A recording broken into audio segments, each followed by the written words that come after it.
শুভেন্দুর পিএ খুনের তদন্তে সিবিআই বিশেষ তদন্তকারী দল গঠন করে তদন্তে সিবিআই। পিএ খুনের তদন্তে সিবিআই এর 7 সদস্যের টিম।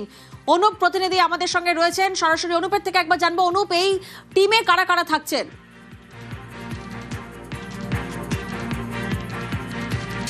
অনুপের সঙ্গে আবারও যোগাযোগ করব, তবে তার আগে আপনাদেরকে জানাই শুভেন্দু অধিকারীর পিএ খুনের তদন্তে এবার সিবিআই বিশেষ তদন্তকারী দল গঠন করে তদন্তে সিবিআই। পিএ খুনের তদন্তে সিবিআই এর 7 সদস্যের team. DIG CBI Pankaj Kumar Singh এর নেতৃত্বে সিট গঠন। তদন্তকারী দলে দিল্লির 3 সিবিআই অফিসার। অনুপ প্রতিনিধি আমাদের সঙ্গে রয়েছেন, সরাসরি অনুপের থেকে জানবো, অনুপ এই টিমে কারা কারা রয়েছেন এবং কিভাবে এই কাজ চলবে? চন্দ্রনাথ রথ যে শুভেন্দু অধিকারী আত্মসহায়ক খুনের ঘটনা ইতিমধ্যে সিবিআই এর পক্ষ থেকে এই কেস রেজিস্টার করা হলো এবং 7 জন সিটের পক্ষ থেকে 7 জন তদন্তকারী আধিকারিক কিন্তু এই গঠন করা হচ্ছে, এমনটাই সিবিআই সূত্র খবর। এবং ডিআইজি সিবিআই পঙ্কজ কুমার সিং তার নেতৃত্বেই এই সিট গঠন করা হয়েছে এবং সিটের পক্ষ থেকে দিল্লি থেকে 3 অফিসার এখনো আসবেন বলে এমনটা জানতে পারা যাচ্ছে। এবং চন্দ্রনাথ রথ যে খুনের ঘটনা, সেই খুনের ঘটনায় রাজ্য পুলিশের পক্ষ থেকে তদন্ত প্রক্রিয়া এগিয়ে নিয়ে যাওয়া হচ্ছিল, সেক্ষেত্রে লক্ষ্য করা যায় 3 জনকে ইতিমধ্যেই গ্রেপ্তার করা হয়েছে বিহার এবং উত্তরপ্রদেশ থেকে। পরবর্তী ক্ষেত্রে গতকাল যে বৈঠকের পরেই মূলত সিদ্ধান্ত হয় যে এই কেসের তদন্তটা সিবিআই কে দেওয়া হবে। ইতিমধ্যে 7 জনের যে গঠন করা হচ্ছে পঙ্কজ কুমার সিং এর নেতৃত্বে, দিল্লি থেকে প্রত্যেকটি অফিসার তারা আসবেন, পরবর্তী ক্ষেত্রে আলোচনা করবেন এবং এখনো পর্যন্ত তদন্ত প্রক্রিয়া কোন কোন জায়গায় রয়েছে, কত ফুটেজ কালেক্ট করা হয়েছে, এই যাবতীয় তথ্য পাওয়ার পরে তারা কিন্তু ঘটনাস্থলে যাবেন বলে এমনটা জানতে পারা যাচ্ছে। একেবারে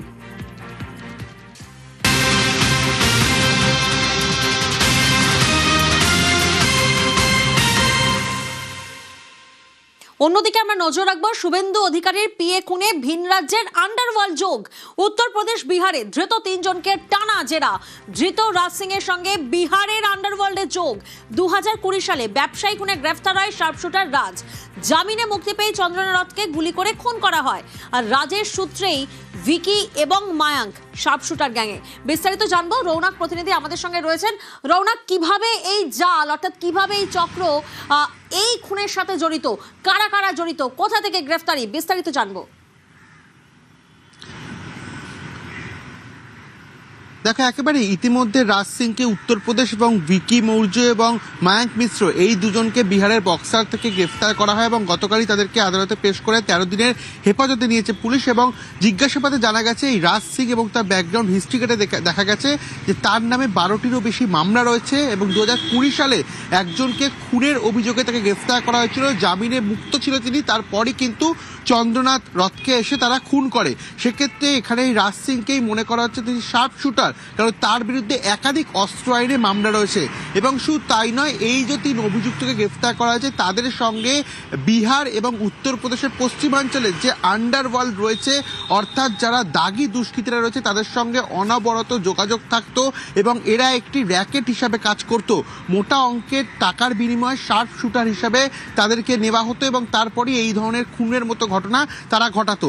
সেক্ষেত্রে এদের পেছনে আরও কারা কারা যুক্ত রয়েছে এবং কালকে পুলিশের তরফ থেকে আদালতে বলা হয়েছিল প্রয়োজনে এদেরকে নিয়ে দেশের বিভিন্ন জায়গায় তল্লাশি চালাতে হবে, কারণ এই শার্প শুটার গ্যাংয়ের একটা বড় র্যাকেট কিন্তু এরা চালাতো, যারই এক অংশ রাজ সিং এবং এই ভিকি মৌর্য এবং মায়াঙ্ক মিশ্র।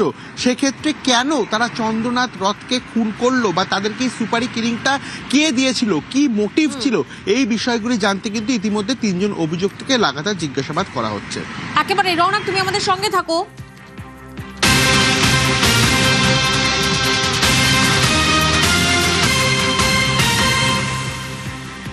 খুনিদের আশ্রয় দিয়ে বিহারে ধৃত আরো এক।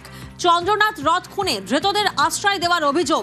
বিহারে ধৃত খুনিদের আশ্রয়দাতা বিশাল শ্রীবাস্তব। রৌনক প্রতিনিধি আমাদের সঙ্গে রয়েছেন, সরাসরি রৌনকের কাছে যাব। রৌনক, এই বিশাল শ্রীবাস্তবকে?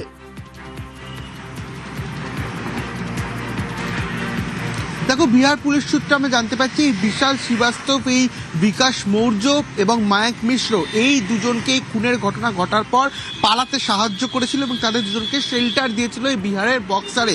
সেক্ষেত্রে বিহার পুলিশের স্পেশাল টাস্ক ফোর্স যখন তাকে আটক করে তারপরে তাকে জিজ্ঞাসাবাদ করা হয়, এবং সেখানে এই বিকাশ শ্রীবাস্তবেরও কিন্তু ক্রিমিনাল হিস্ট্রি ঘেটে দেখা যায় প্রায় 12টিরও বেশি তার নামেও মামলা রয়েছে।